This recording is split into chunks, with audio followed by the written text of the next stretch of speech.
bienvenidos a este viernes de 6:18, viernes, aunque yo esté acá, o yo estoy acá, aunque sea viernes, que no me toca, pero hice un negocio con Galende y lo estamos reemplazando. Buenas noches, señoras del panel y señor. Mira, ¿por qué no sos señor? Con toda esa palabra señor está implícito, que no necesitas decir señor, a mí está implícito. Muy bien. Implícito. No, no está implícito. Bien, hoy nos visita Gabriela Cerruti, legisladora porteña, por el nuevo encuentro. Buenas noches, gracias por la invitación. Bienvenida. Gracias a ustedes. ¿Tenemos cosas que hablar? Muchísimas, como Sí, siempre. creo que sí. Y ¿Entre nosotros son...? No, creo que no. No. Todavía no. Bueno. Vamos a verlo. Y también está con nosotros Glenn Postolki, que es el director de la carrera de Ciencia de la Comunicación en la UBA. Buenas noches, gracias por la invitación. Bueno, no, por favor. Al contrario, vamos al primero de los informes que viene a ser lo de Angola. Angola, la nata fue Angola. Lo vemos. Mañeto indignado con la payasada de la nata. Tras varios años de ausencia en la televisión abierta, todos pensamos que Jorge regresaría con un programa despampanante. Sin embargo, la decepción aumenta domingo tras domingo y pudo saberse que Mañeto está enojadísimo con la última payasada del periodista. Esto se llama PPT, periodismo para todos y todas. Y empieza así. Wow, qué programa, ¿no? Primero mostró un hotel que se puede ver con solo abrir la página de internet y maltrató al conserje. No, yo te voy a explicar una cosa. Primero lo vamos a sacar hasta en Villique. Bueno, está bien. Entonces, o sea, eso no tengas ninguna duda de eso. Está bien, pero ¿qué? Pues vos ya que te reservás el derecho a admisión, yo me reservo el derecho a filmarte y a hacerte famoso. Tú vas a ser el empleado famoso. Vas a ser el empleado del mes, como en McDonald's. Pido mi Todo bien, disculpa. bueno. Mírenlo por la tele, gracias. Después se atemorizó porque Moreno habla defectuosamente el portugués. ¿Te acordás que el otro día hablábamos de combatir el miedo? Yo te decía que si este programa con el tiempo sirve para algo, estaría bueno que sirviera para eso, para combatir el miedo. Y si hay un símbolo de ese miedo, ese símbolo es Moreno. Es un país muy bonito, muy bonito. La gente, las mujeres, su clima, su gobierno, todo bien. Todo bien. Los periodistas también. ¿No sabés lo que es Moreno tratando de hablar en portuñol? Más tarde señaló que 3 tuiteros de 3 o 4 seguidores cada uno, quizás inventados por él, provocaron el 54% de Cristina. Vamos a mostrar que los tuiteros que seguimos son truchos. Son los tuiteros K. Uno escribe y los otros replican. Todos escriben lo mismo, como si fueran robots. Son la usina K en Twitter. Por eso el gobierno se metió en Twitter. Porque con tuiteros falsos termina creando lo que se llama opinión pública. Crea corrientes de opinión. Influye sobre los medios. 3 seguidores. 3 seguidores. 12 seguidores. Son la usina K en Twitter. ¿En serio eso No, descubrió? Sos un genio. ¿Yo? No, Jorge. No, bueno, mostró Sos un eso genio porque le estás y afanando que la era lista del grupo retuiteado Clarín, por ministros. Hay que afanarle a Clarín así, ¿eh? En serio, boludo, sos un genio, en serio. Y el último domingo terminó de indignar a Mañeto. El CEO de Clarín, previendo la payasada, impidió a sus voceros Paladar Negro, Blanc y Van der Koy integrar el coro. Queremos preguntar.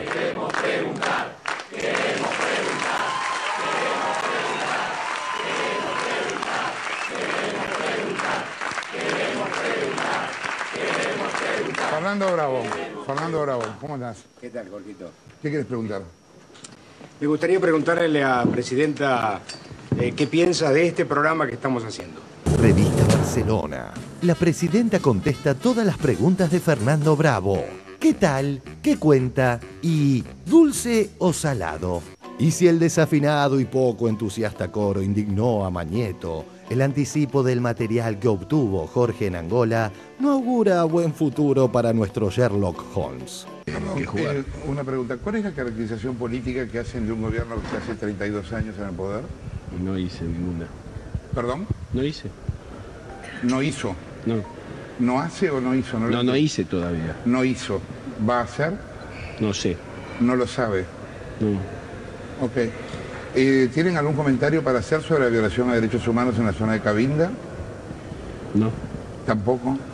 ¿Se van a reunir con dirigentes de la oposición? Perdón, ¿es un monólogo esto? No, le estoy preguntando. ¿Los demás periodistas no pueden preguntar? Yo dije que no podían. No, por eso entonces. No, pueden. ¿Puedo hacer una sola pregunta o puedo hacer más? Ya hizo 3. No, no me respondió ninguna de las 3. Sí, le respondí las 3. ¿Me puedo volver a responder porque tengo mala memoria? No, tengo un problema auditivo. Quizás tenga un problema auditivo. ¿Cuál quiere que le responda? Me dice que no va a caracterizar políticamente un gobierno que tiene 32 años en el poder. Dije que todavía no lo hice. Todavía no lo hizo. Me dice que no va a pronunciarse respecto de una eventual violación a los derechos humanos en la zona de Cabinda por parte del gobierno. Dije que todavía no lo evalué.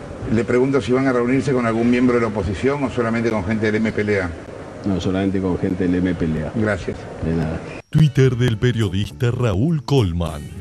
Papelón los que cuestionan el intento de comerciar con Angola porque es dictadura, hay miseria o corrupción. ¿Por qué no cuestionan a China o Arabia Saudita? Twitter del periodista Sergio Ranieri. Alerta, el grupo Clarín y La Nación suspenden Expo Agro 2013. No pueden seguir comerciando con un gobierno autoritario como el de China. ¿Qué noticias sacás de estas 3 respuestas? Ninguna. Una provocación de la Nata. Bueno, a ver, ¿la Nata mintió en sus preguntas? No, la Nata cargó. No, para mí no. Para mí fue muy respetuoso. Tengo un problema auditivo, no sé cómo se carga. Para mí fue un Vos problema. sabés cómo se carga. Para mí la Nata provocó una cargada. A ver si te piola que estoy yo acá delante tuyo. Son profesionales de lo que uno tiene que aprender, ¿no? El planteo de la Nata es ridículo. Más aún si se tiene en cuenta que la reunión tiene que ver con intercambio comercial y no se trata de un foro de derechos humanos. Siguiendo su lógica de pensamiento, cuando Cristina se juntó, por ejemplo, con los presidentes de Estados Unidos y China, Jorge debió preguntar y repreguntar a Timerman. Dígame, canciller, ¿cuál es su postura sobre las torturas en Irak y en Guantánamo? ¿Por qué no me responde si yo lo único que quiero es preguntar? Escúcheme, canciller, ¿cuál es su opinión sobre los presos políticos y las ejecuciones en China? ¿No debería contestarme, ya que mi objetivo central en la vida es preguntar? Estoy enfermo de preguntas y no puedo dormir tranquilo. Vuelvo, camino, busco. ¿Será posible salvar al mundo? Claro que a la Nata, que trabaja para Ted Turner, no le importan las violaciones a los derechos humanos en los países poderosos. Moreno estuvo en Angola. Viste que estamos de puta madre en las relaciones internacionales, ahora dejamos Angola. Va a ser el futuro de la Argentina, el futuro es África. El desprecio del clarinista hacia Angola se contradice con lo que decían los mismísimos Clarín y La Nación hace algunos años cuando ensalzaban al país africano como destino de negocios. Diario La Nación del año 2004. Angola, mercado para armar. Un país lleno de contrastes que busca socios para su reconstrucción. Tras la guerra civil que destruyó al país durante casi 3 décadas, Angola tiene todo por hacer, desde asegurar la más elemental provisión de alimentos hasta la reconstrucción de casi toda su infraestructura. Ante ese panorama doloroso y a la vez esperanzador, la Argentina asoma como un socio comercial con mucho para dar. Ahora dejamos Angola. Va a ser el futuro de la Argentina, el futuro es África. Diario Clarín de agosto del 2005. Un país que sale de un conflicto de 3 décadas y se abre a nuevos mercados. Desde galletitas a infraestructura, exportar a Angola está de moda. En el 2002, una ráfaga de ametralladora terminó con la vida del líder guerrillero Jonas Savimbi, y con ello también una terrible guerra que duró 27 años. Y así, casi de la noche a la mañana, Angola se convirtió en un destino de negocios para todo el mundo, lo que incluye a muchos argentinos. Ahora dejamos Angola. Va a ser el futuro de la Argentina, el futuro es África. Para finalizar, le queremos preguntar a la Nata. Si a usted tanto le importan los derechos humanos, ¿por qué tuvo en primera fila, entre otros, a Ricardo Kirschbaum, a quien un tiempito antes denostara por la vinculación entre Clarín y el genocidio? Ricardo Kirchhoff, ¿cómo estás? ¿Cómo te va? Editorial de Jorge La Nata en Crítica en abril del 2008, en respuesta a Ricardo Kirschbaum. Lo gracioso también es que Kirschbaum hable de periodismo independiente. Según su currículum publicado por la Fundación Conex, entró a Clarín en 1976 y hasta los 80 fue redactor, jefe y secretario de la sección política, además de columnista del área. Una lástima, ¿no? Los mejores años de su carrera avalando los negocios y los asesinatos de la dictadura. En la sección política, para colmo, ¿cuántos supuestos enfrentamientos habrá publicado Kirschbaum? Ricardo Kirchhoff, ¿cómo estás? ¿Cómo te va? ¿Qué preguntarías? Escúcheme, Jorge, si a usted lo conmueven los derechos humanos, ¿por qué hace solo una semana dijo que recuperar nietos apropiados es romper las pelotas? Los que se supone que reivindican el derecho de la identidad y rompieron las pelotas con ese tema, Wow, qué programa, ¿no?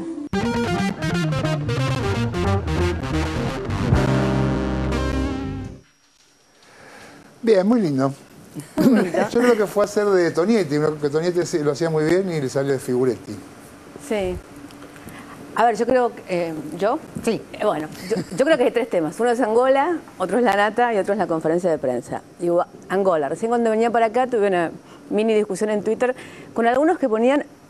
fueron a negociar con la dictadura más sanguinaria del planeta. Yo la verdad es que no soy experta en internacionales, ni mucho menos en Angola, pero digo, Angola hay que googlearlo, hay que mirar y qué sé yo, es un país que sale de una guerra civil de 30 años, que se está constituyendo con todos los problemas que tienen los países en África, con efectivamente alguien que lleva 32 años en el poder, como, no sé si le hubiera preguntado eso a Fidel Castro, por ejemplo, la nata en otra oportunidad, o como sucede en otra cantidad de países. Lo que sí, digo, desde los organismos de derechos humanos, desde la ONU, digo, no pareciera la dictadura más sanguinaria del planeta. Y efectivamente, una de las cosas que escuché a la presidenta decir en su entrevista y en su discurso frente al presidente es que íbamos a defender los derechos humanos en cualquier lugar del planeta, porque hay violaciones a los derechos humanos en Angola, porque hay una constitución nueva a partir de enero que todavía no se está cumpliendo, hay periodistas presos políticos y hay una cantidad de situaciones que resolver. De ahí a decir que es la dictadura más sanguinaria del planeta, habla, y aquí si querés vamos rápidamente al periodismo, de un profundo desconocimiento y de que se dice cualquier cosa gratis en este momento en este país, sobre todo en determinado nivel de periodismo. Yo con respecto a la nata, la otra cosa que me pasa, trabajé como muchos de acá desde muy chiquita con la nata. Jorge, fue siempre exactamente lo mismo, no estamos descubriendo a un nuevo la nata, no había otro la nata antes. Ayer compartimos una mesa en periodismo en La Plata con ella y yo decía que contra lo que la autoestima y el egocentrismo de muchos periodistas creen que son el contrapoder, yo creo que el periodismo muchas veces es sencillamente el espejo de una época. Y yo creo que a pesar del periodismo de investigación y a pesar de los libros de Berbisky y de una cantidad de cosas, el periodismo de la nata fue el espejo del neoliberalismo y fue el espejo del menemismo. O sea, inventamos en página 12 el color.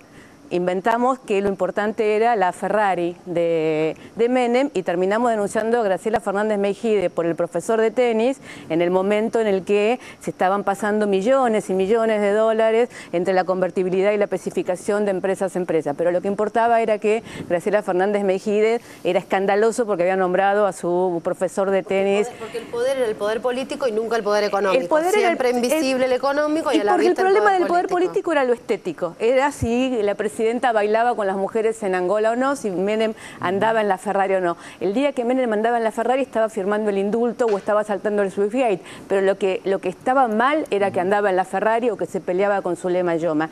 Ese fue el periodismo que de alguna manera se instala como relato del neoliberalismo y no lo que estaba realmente sucediendo. Eso es lo que es la nata desde entonces hasta ahora. Ahora lo que hay es una batalla cultural, por suerte, tan interesante y tan buena. Yo decía algo tal vez provocador, pero yo creo que el espejo de periodismo de esta época es 678, le guste o no le guste a Clarín, y que otros medios reproducen de alguna manera la vehemencia, la virulencia en la confrontación y en la defensa de sus propias ideas que tiene el periodismo que de alguna manera defiende este proyecto. La nata lo que está haciendo ahí es ir a provocar y hacer una especie de movilero, porque es lo que es una degradación para él mismo y para su historia, de ir a ser de un movilero que provoca a un canciller que le contesta como le podría haber contestado un canciller. Tiene alguna cosa en el canciller norteamericano, Timmermans, porque que le contesta es no comment, básicamente, claro, digamos, ¿entendés? No es que no le contesta, le dice no comment, listo, digamos, tema terminado. Entonces, a mí me parece que eso, más lo de la conferencia de prensa, y cierro con esto, pero es otro tema que yo también creo que hay que discutir seriamente, que es esta cosa de que el periodismo cree que es el intermediario entre la gente y el poder, y es el que le tiene que hacer las preguntas al poder. ¿Quién dijo eso? ¿Quién dijo que yo necesito que me represente Kirchmann para preguntarle a la presidenta o a los ministros o a quien fuera lo que uno quiere saber? ¿Quién dice que no está más preparado un especialista? Digo, a mí me encantaría, por ejemplo, que efectivamente tengamos una charla donde la presidenta le explique a Zaffaroni, Sapsá y una cantidad, los puntos que vamos a discutir del Código Civil. La verdad es que lo que tenga para preguntarle Ricardo Kirchmann sobre el Código Civil a la presidenta no es que me sienta excesivamente representada. Me parece que nos está faltando pensar, era viejo lo de la conferencia de prensa del otro día. Era una foto de dinosaurios hablando de algo que en algún momento, hace algunos años atrás, era importante, que eran las conferencias de prensa y que ya no existen como instituto casi en el periodismo en el mundo. Me justificás porque yo dije que era un periodismo antiguo. ¿Viste? Cuando usé la palabra me arrepentí después. Bueno, ahora la confirmo. Glenn, ¿cómo ves? ¿Te parece interesante? ¿Es un dispositivo nuevo que inventaron? La Nata, mandaron a la Nata a molestar al canciller argentino en Angola. ¿Qué es? Mira, ahí yo creo que un par de cosas sobre lo que acabo de escuchar. Yo creo que hay una construcción diferente en torno al producto que genera el Grupo Clarín los domingos a la noche por la pantalla de Canal 13. Pero más allá de eso, digo, hay algunas cosas que por ahí yo pienso distinto. Digo, yo no trabajé nunca con él y sí compré Página 12 durante muchos años, porque era una forma de operar sobre una realidad donde verdaderamente tenía un sentido y una construcción de sentido valerosa en un contexto de resistencia. Me parece que el tema es desde dónde y en qué matriz político-cultural se interpela a qué poder. Me parece que en la matriz político-cultural de los 90, de ese neoliberalismo, Página 12 era una voz marginal, y de ese lugar marginal había una interpelación y había claramente, más allá de la pizza con champán, una intervención que era política y que era una herramienta también de organización en base a esa disputa de sentido. Me parece que la construcción del personaje que realiza hoy el Grupo Clarín los domingos por la noche y que se expresa de diversas maneras, se expresa en la parodia del programa de Tato de Bores, se expresa en la creación de un nuevo género que es el stand-up periodístico. La pregunta que hay ahí es si esa construcción que se hace es una construcción que tiene una densidad política o no, o si es una construcción meramente, digo, como apareció también durante el tape, si es una construcción meramente que apunta a un esteticismo del escándalo.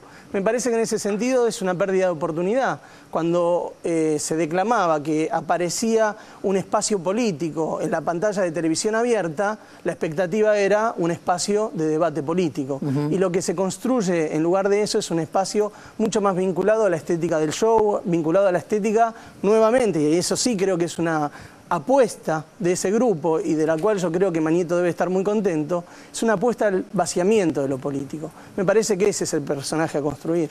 Claro.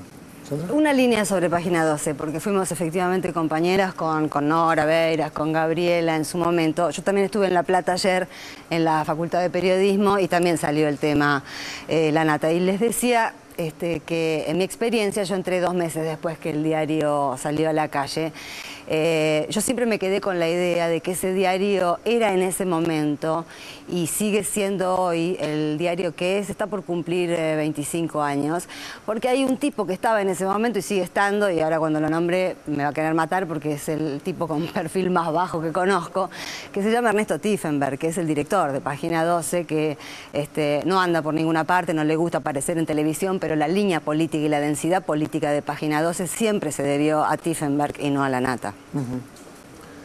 La Nata se fue a los 2 años de Página 12. Sí, digo, duró muy poco. El mito de que se sigue dando chapa, se sigue dando chapa con eso, Creo que pero tu muy descripción poco. era más de la Nata de duro, de como una día de la Nata de la La tele. Nata era hace más- eso 2 años en Pero Página Página 12, tenía digo, otra. Página 12 se vende a Clarín en este momento, no nos olvidemos, la Nata se va a hacer día D y ese tipo de programas. Para mí la Nata era eso, digamos. Después efectivamente esa Página 12 tenía a Galeano, Hellman, Soriano, Pasquini, Durán, Berbisky, digo, lo que tenía. Pero estoy hablando de la Nata particularmente. Hay un punto que me parece al que va Gabriela, que es como importante para pensarlo, que yo creo que excede incluso a la Nata en términos de responsabilidad y que es algo que está en la columna del debe del periodismo argentino, que es esto de que cuando Olmos, por ejemplo, estaba planteando el tema de la deuda externa, del modo en que lo estaba planteando, no era un tema para el periodismo de ese momento, el tema para el periodismo era la Ferrari. Entonces, bueno, ¿qué hay que hacer? ¿Meter a todos en la bolsa de basura? No, hay que reflexionar sobre eso que ocurrió.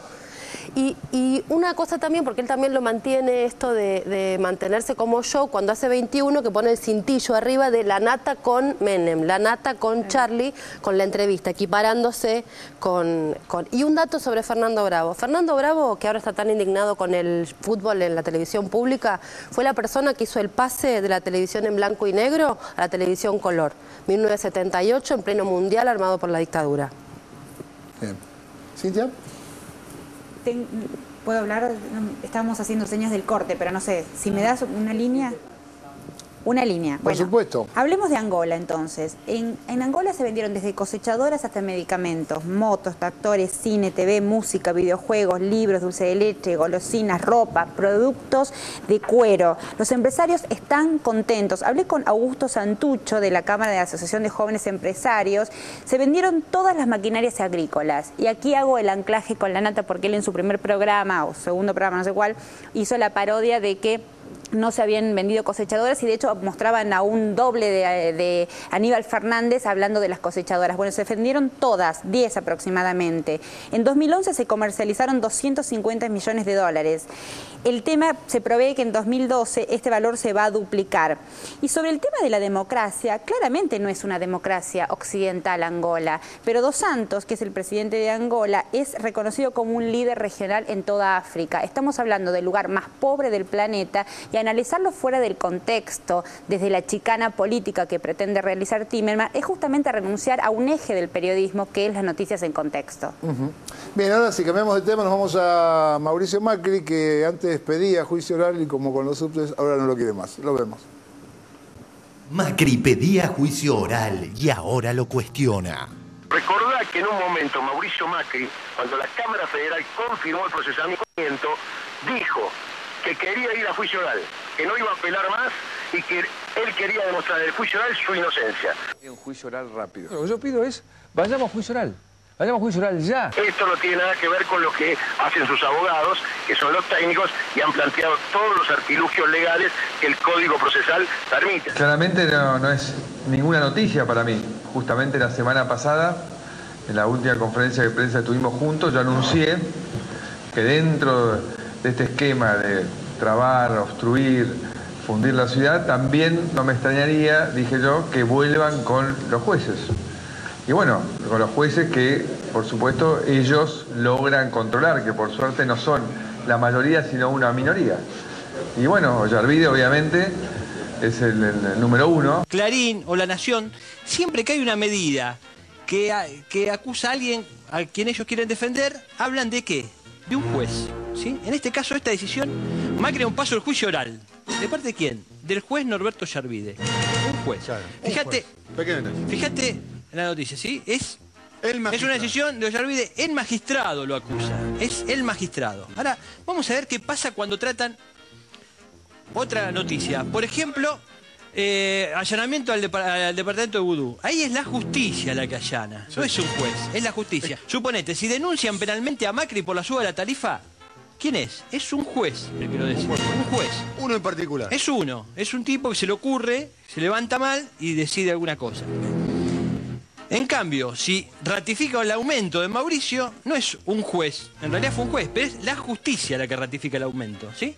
Bien. La justicia ratifica el aumento de Macri. Eso, digamos, y así todo el tiempo podés ir viendo, a partir de ahora, que cada vez, por ejemplo, avaló el incremento de la tarifa del subte, ¿quién? La justicia.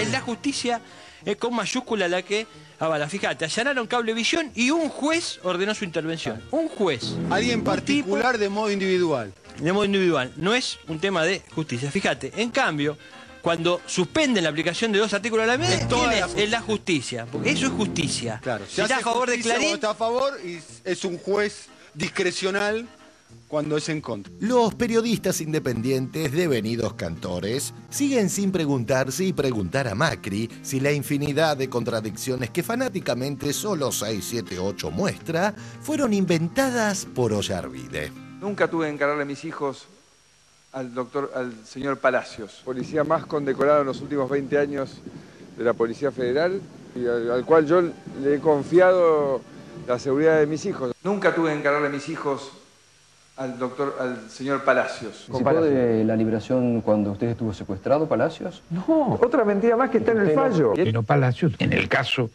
de Mauricio Macri, él siente que hasta le debe la vida por haber funcionado en un momento muy crítico de su propio secuestro. Yo no lo conocí y él no participó en mi secuestro. No tuvo nada que ver. Para Mauricio Macri, la relación con Palacios fue una relación muy especial porque él había sido su liberador en el secuestro. Para Mauricio Macri, la relación con Palacios fue una relación muy especial porque él había sido su liberador en el secuestro. Yo no lo conocí y él no participó en mi secuestro. No tuvo nada que ver. Pero yo tengo una persona que estaba recomendada por la Embajada de Estados Unidos, La Embajada de los Estados Unidos de América tiene el honor de confirmar no haber recibido solicitud alguna del gobierno de la ciudad de Buenos Aires requiriendo información sobre el señor Jorge Alberto Palacios. ¿Trajo Palacios a James? No, de ninguna manera. Diario La Nación. Palacios. A James lo recomendé yo. ¿Trajo Palacios a James? No, de ninguna manera. Anoche Sergio Burstein visitó 678 y se refirió a los agravios que lanzó Macri en su contra y a otras interesantísimas cuestiones que los medios hegemónicos, por supuesto, ignoran olímpicamente. ¿Usted cree que Puerta tiene que ver con vos, con lo de Misiones? No, pero es un ridículo. Las cosas que dice ese muchacho son un ridículo. Aparte, me encantaría saber quién es ese señor, de qué trabajó todos estos años, de qué vive. ¿De qué vive? Le mataron a la mujer en la AMIA, ¿no? La ex, ¿qué tiene que ver? Es la ex mujer. Bueno, era la ex mujer. ¿Y eso qué es? ¿Un título de qué? ¿Es un título de qué? Nada. ¿El título de qué? Por favor. ¿Título de qué? Yo no puedo creer. Recién cuando ustedes pasaron las opiniones que él vertió acerca de mi persona, que no me importan, pero acerca de la mamá de mis hijos, realmente me deja sin palabras. Me emociona mal. Esto que él se burla, esta burla que se hizo, ojalá fuera un hombre y tuviera lo que tiene que tener como hombre para públicamente pedir disculpas por lo que dijo, que lo mire a los ojos a mis hijos, a Mariano y a Romina, que son los hijos de Rita, y que le diga, me equivoqué, fue un exabrupto. Yo no se lo creería jamás, porque él realmente estoy convencido que lo siente. Cuando ocurrieron las escuchas, uno esperaba que quienes estaban al lado, de quienes esperaban que estén al lado de uno iba a ser dirigentes comunitarios y determinadas personas. No fue así. La persona que me llama y me dice, te acompaño en esto, más allá de nuestras diferencias, se llama Luis Delía, que creo que es público, del enfrentamiento que tenemos todos los familiares con Luis Delía por su posición respecto de Irán y nuestra posición en cuanto a Irán como responsable de todo esto. Bueno, fue Luis Delía el que estuvo al lado mío. ¿Qué tal, Sergio? Buen día, ¿cómo le va? ¿Qué tal, Luis? ¿Cómo está usted? ¿Cómo le cayó, Sergio, esta convocatoria a juicio oral del jefe de gobierno de la ciudad, donde usted está entre las víctimas de esta situación, ¿no? Escuchar lo que dijo Mauricio Macri en aras de defenderse, yo puedo apelar a muchas cosas. Delía, usted sabe muy bien, no hace falta que lo diga, tenemos pensamientos diferentes, hemos debatido, pero hoy estamos hablando usted y yo. Así es. Yo no podría hablar con Mauricio Macri.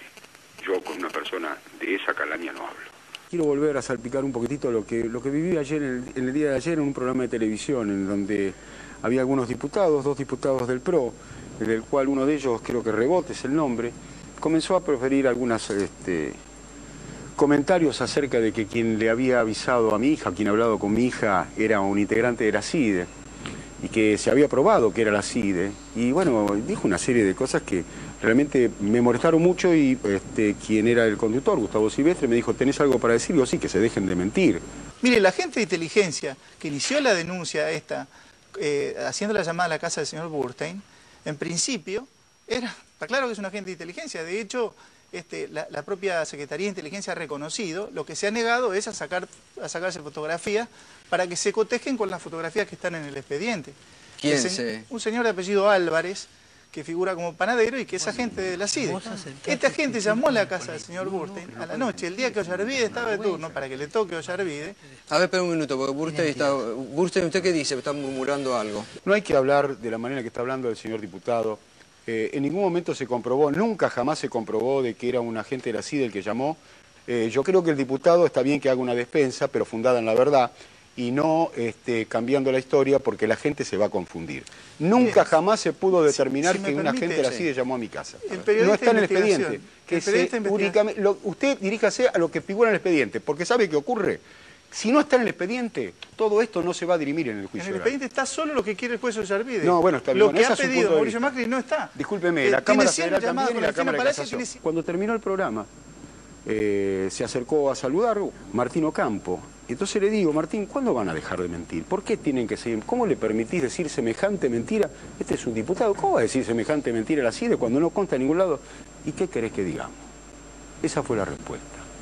Yo creo que esto es lo que marca realmente este speech, esta bajada de línea del macrismo frente a esta causa tan terrible que es escuchar al vecino. Este tema también de las escuchas sigue reflejado hasta el día de hoy. El año pasado nosotros hicimos un discurso en donde en el acto central nosotros seguimos denunciando las escuchas que se llevaron adelante por parte del gobierno de la Ciudad de Buenos Aires. ¿Cuál fue el resultado? Hoy, hasta el día de hoy, estamos censurados para poder emitir otro discurso en el acto central próximo que se va a llevar el día 18 de julio. Es decir, ¿por qué? Porque somos kirchneristas, supuestamente, porque denunciamos esto. ¿Quiénes no te dejan hablar? Los dirigentes de la MIA. Hasta el día de hoy han resuelto esto.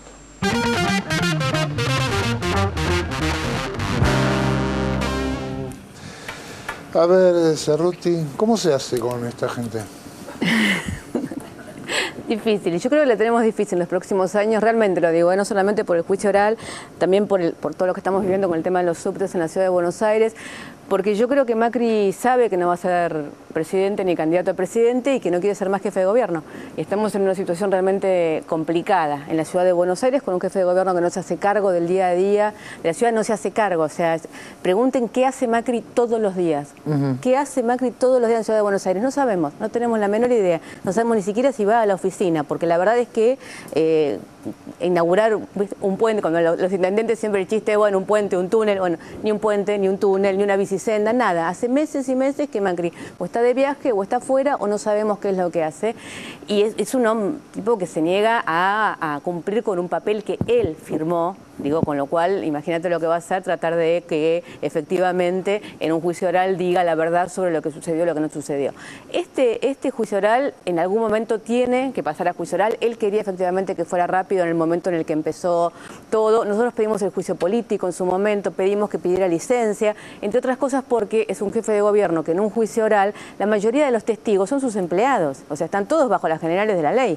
Ahí va a haber un juicio donde todos los que van a tener que testificar son todos ministros, secretarios, todos empleados en este momento del jefe de gobierno. Así que hay que ver cómo se lleva adelante ese juicio. Vamos a estar en una situación institucional complicada. Y a mí la verdad es que durante todos estos días lo que más me ha llamado la atención es que cada vez que surge el tema, cuando decimos Macri debería pedir licencia, dicen inmediatamente ¿y vudú? Estoy hablando de un tipo que hay confirmación de la Cámara Federal, no es Ollarvide, la Cámara Federal confirmó 2 veces el procesamiento del jefe de gobierno. Palacios estuvo preso ya y ahora está con exhibición de prisión, pero sigue procesado con procesamiento firme. La Cámara de Casación ya dio lugar a una cantidad de recursos. O sea, es un juicio que ha avanzado muchísimo y tratan en los medios de instalarlo como si fuera lo mismo que una persona que está siendo investigada y que nunca ni siquiera fue llamada a declarar o que no está ni imputada en una causa. Yo creo que los medios obviamente van a jugar mucho en esta causa, pero la cantidad de pruebas que hay y que yo creo que esto está unido sin duda a lo que todavía tenemos que saber del juicio de Durán Barba. Acá hay algo que vamos a tener que seguir sabiendo y que vamos a tener que seguir investigando, que tiene que ver con un gobierno que evidentemente ha hecho de las operaciones de inteligencia un modus operandi para mantenerse en el gobierno, ¿no? Glenn, ¿qué...? Me parece que en tanto y en cuanto actúa la justicia, eso va a tener una consecución lógica. Me llamaría mucho la atención que un jefe de gobierno que está en un juicio oral siga sosteniéndose en el cargo. Me parece que hay momentos en donde hay cuestiones que maduran y que inclusive la misma fuerza política que lo viene sosteniendo no puede ser cómplice de una situación que es imposible de ser pensada, ¿no? Un jefe de gobierno en ejercicio en una instancia de juicio oral. Ahí, como mencionaba Gabriela, me parece que el PRO ha construido una malla centralmente discursiva, centralmente vinculada a una lógica propagandística, pero que empieza a desmoronarse cuando interviene un poder del Estado como la justicia y se ven acorralados. Me parece que tanto en el caso de Durán Barba como en el caso de Macri estamos entrando en una fase de fin de ciclo de un tipo de hacer política que tiene ese espacio. Estaba pensando en esta decisión de Macri de no hacerse cargo del subte y cuán diferente fue su postura frente a la Policía Metropolitana. O sea, ¿cuál es el entramado funcional que a Macri lo llevó a despreciar el subte, primero a pedirlo, después despreciarlo, y a su vez, por el contrario, pedir y querer tener una Policía Metropolitana que además de que está probado en la parte introductoria de este juicio, que es lo que se terminó. O sea, el juez dice, la parte de instrucción del juicio está completado. Ahora hay que decidir la elevación al juicio y el debate oral. Y hay sospechas del entramado de espionaje para el que fue creada la metropolitana. Pero además, ya hay denuncias de la Defensoría de la Ciudad sobre situaciones de gatillo fácil de efectivos de la Policía Metropolitana. Entonces, me parece que, no sé si Macri no hace, me parece que lo que hace lo hace en contra de un sector de la sociedad concretamente, que digamos sus funcionarios cortan los cursos, sacan cursos de la educación pública, aumentan la partida de la educación privada. Hoy a la mañana entrevistábamos, le digo cortito, en la radio a una cafetera que vendía café en Avenida de Mayo en la calle. Y la conocemos porque nos vende café a nosotros todas las mañanas. Y lo que ella nos decía es que el gobierno de la ciudad, el Ministerio de Espacio Público, la echa de la calle, no le permite vender café. Eso es lo que hace Macri. Saca a los manteros de la calle Florida, saca a una mujer que se gana sus porotos vendiendo café en la calle, gobierna para un sector de la sociedad que él ve representada su identidad, que es la peor de las derechas. Me parece que ese es el entramado de Macri, y el subte y la policía son dos parámetros de cómo piensa la política. El legislador Elio Rebot era de otro partido, no fue de los que votó... El legislador Rebot fue el voto decisivo para la destitución de Aníbal Ibarra, en su momento después de lo de... ¿De dónde era? Él era del Frente para la Victoria. Él era un legislador que había entrado por Argüello en su momento y que en su momento se pasó para... En realidad vota por la destitución de Ibarra y a partir de ahí pasa a... Después reelige como candidato por el PRO. La verdad es que el PRO está, digo... Ahora, por ejemplo, que están tratando de armar, por eso yo digo que ellos ya saben que no hay 2015 y que esto es un problema serio para la ciudad porque quedan 3 años más de gobierno. No hay manera de salir de la ciudad de Buenos Aires. La votación del subte, tanto en el Senado como en diputados, le dejó clarísimo a Macri que no tiene ningún tipo de apoyo ni de entramado político en el resto del país. Están tratando de armar algo ahora que es el tren fantasma. La verdad es que si decíamos que lo de la conferencia de prensa habían sido los dinosaurios del periodismo, cuando uno ve lo que está haciendo el armado del PRO es lo que queda de la resaca, pero del dualdismo, de lo que... Entonces, la verdad, están haciendo ahora una reunión este fin de semana y viene Corach y Adrián Menem y están juntando así una cosa que evidentemente tiene una mirada. Yo lo que me refería con que no hacen es que él ya solamente piensa en conferencia de prensa para ver si se puede instalar para el 2015. Y sus ministros hacen o deshacen como pueden. pueden en la ciudad, pero realmente a cargo de la ciudad de Buenos Aires, y los vecinos yo creo que se empieza a sentir mucho, no hay nadie en este momento. Hay conflicto con la basura, hay conflicto con el subte, hay conflicto en la calle permanentemente en la ciudad de Buenos Aires, en una ciudad que por el crecimiento económico nacional tiene el presupuesto más millonario de toda su historia. La plata que hay hoy en el presupuesto de la ciudad de Buenos Aires, incluido el aumento de ABL escandaloso que estamos todos pagando, hace que realmente esta ciudad pudiera estar en un momento de esplendor. 30.000 millones. 30.000 millones, que es lo que está pautado, pero en realidad en algún momento va a venir un aumento presupuestario porque hay que hacer ingresar. Te preguntaba porque en estos mismos medios que tanto lo protegen a Macri, ponen el acento en los lugares del conurbano bonaerense que aún no han podido reconstruirse. Yo hace poquito tiempo entrevisté a Mariano West, que es el intendente de Moreno. Entonces él nos pasaba la cifra. En Moreno, que viven 500.000 personas, un lugar muy afectado por el tornado, tiene de presupuesto 400 millones de pesos. La ciudad de Buenos Aires tiene 30.000. Yo una vez saqué la cuenta del municipio de Morón. Esta comparación realmente tiene el presupuesto del Ministerio y Moreno de Cultura no es de la ciudad de Buenos ¿no? Aires. Morón se maneja con el presupuesto del Ministerio de Cultura de la ciudad de Buenos Aires. Bien, vamos a hacer un corte y ya volvemos con más de 678. No se vayan. Quiero llevar este canto amigo a quien lo pudiera necesitar.